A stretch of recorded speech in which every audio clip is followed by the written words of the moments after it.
மக்கள் நண்பனின் சார்பாக அனைவருக்கும் வணக்கம். வரப்போற 2026 சட்டமன்ற தேர்தலில் ஒரு கடுமையான சட்டமன்ற தேர்தலாக இருக்கும். ஏன்னா 4 முனை போட்டி நடக்குது. இதில் யார் ஜெயிச்சு வருவாங்க அப்படிங்கிறது இன்னும் நமக்கு முழுமையாக தெரியல. நம்ம கூட இன்னைக்கு நம்ம திண்டுக்கல் மாவட்டத்தில இருந்து ஆத்தூர் சட்டமன்றத்தில இருந்து நம்ம அண்ணன் ஒருவர் வந்திருக்கிறாரு. அவருடைய சட்டமன்ற தொகுதியில என்ன மாதிரி நிலவரம் இருக்குன்னு அவர்கிட்டயே நம்ம கேட்டு தெரிஞ்சுக்கலாம். வணக்கம். வணக்கம். இப்ப வரப்போற 2026 சட்டமன்ற தேர்தலில் உங்க சட்டமன்றத்துல யார் ஜெயிக்கிறதுக்கான வாய்ப்பு அதிகமா இருக்கு? இவ்வளவு பெரிய இடத்துல உட்கார்ந்து பேசுறதுக்கு டாக்டருக்கு ஒரு நன்றியை சொல்லிடுறேன். ஆத்தூர் தொகுதியை பொறுத்தளவுக்கு ஐபிதான், அதாவது ஐ பெரியசாமி தான் இன்னும் ஜெயிப்பாரே உறுதியா சொல்றீங்க. ஆமா ஆமா. தொடர்ந்து அவர் ஜெயிக்கிறதுக்கான காரணம் என்னவா இருக்கும்? தொடர்ந்து ஜெயிக்கணும்னா அவர் பிறப்புல இருந்து அதே ஊருக்குள்ள, அதே தொகுதிக்குள்ள, அதே மாவட்டத்துக்குள்ளேயே இருக்கிறாப்புல.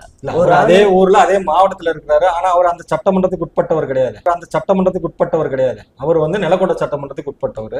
அவருடைய வீடு வாசல் எல்லாமே நிலக்கோட்டை சட்டமன்றத்துல இருக்கு. ஆனா தொடர்ந்து ஆத்தூர் சட்டமன்றத்துல ஜெயிச்சுக்கிட்டே வர்றாரு. என்ன காரணம்? தமிழ்நாட்டிலே இப்ப 5 வருஷம் திமுக ஆட்சி நடந்திருக்கு. தமிழ்நாட்டிலே அனைத்து திட்டங்களையும் எல்லாத்தையுமே அந்த ஆத்தூர் சட்டமன்றத்துல இருக்க மக்களுக்கு வாங்கி கொடுத்துட்டாரு. தமிழ்நாட்டிலே முதன்மையான சட்டமன்றம் ஆத்தூர் சட்டமன்றம் அப்படின்னு வச்சுக்கலாமா? அதாவது 2021 திமுக ஆட்சிக்கு வரப்ப 505 வாக்குறுதிகள் கொடுத்துட்டு தான் ஆட்சிக்கு வந்தாங்க. இப்போ வந்து மாற்றுக் கட்சிகள் என்ன சொல்லிக்கிட்டு இருக்காங்க? இப்ப பாட்டாளி மக்கள் கட்சி சேர்ந்த அன்புமணி ராமதாஸ் என்ன சொல்றாரு? வெறும் 60 வாக்குறுதிகள் தான் நிறைவேற்றிருக்கிறாங்க அப்படின்னு தெளிவா சொல்லியிருக்காரு. அப்ப 2021 தேர்தல் அப்ப அவங்க கொடுத்த 505 வாக்குறுதியும் முழுமையா ஆத்தூர் சட்டமன்றத்துக்கு கிடைச்சிருக்குன்னு சொல்லிடலாமா? அது வாக்குறுதி இதுவரைக்கும் எந்த தேர்தலையும் நடத்தினது கிடையாது. அப்புறம் எப்படி மீண்டும் அவர் அதிகாரத்துக்கு வரணும், சட்டமன்ற உறுப்பினர் ஆவார்னு எப்படி உறுதியா சொல்றீங்க? அடிக்கொட்டி பாக்குறாருல்ல, என்னை தூக்கி எங்க பாக்குறாரு? என்ன செய்யறாரு? மக்களை போய் பாக்குறாரு. மக்களை பார்த்து என்ன செஞ்சு கொடுக்குறாரு?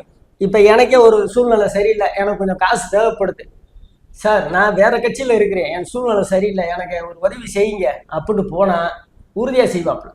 அவருடைய மைண்ட் அப்படி. நமக்கு இல்ல ஒரு மனிதாபிமான முறையா செய்யறாரா இல்ல அரசியலா செய்யறாரா? எதுக்கு மாற்றுக் கட்சி சேர்ந்த ஒரு நபர் போய் பார்த்தானா அவருக்கு எதுக்கு காசு கொடுக்கணும்? எதுக்கு காசு கொடுக்குறாரு?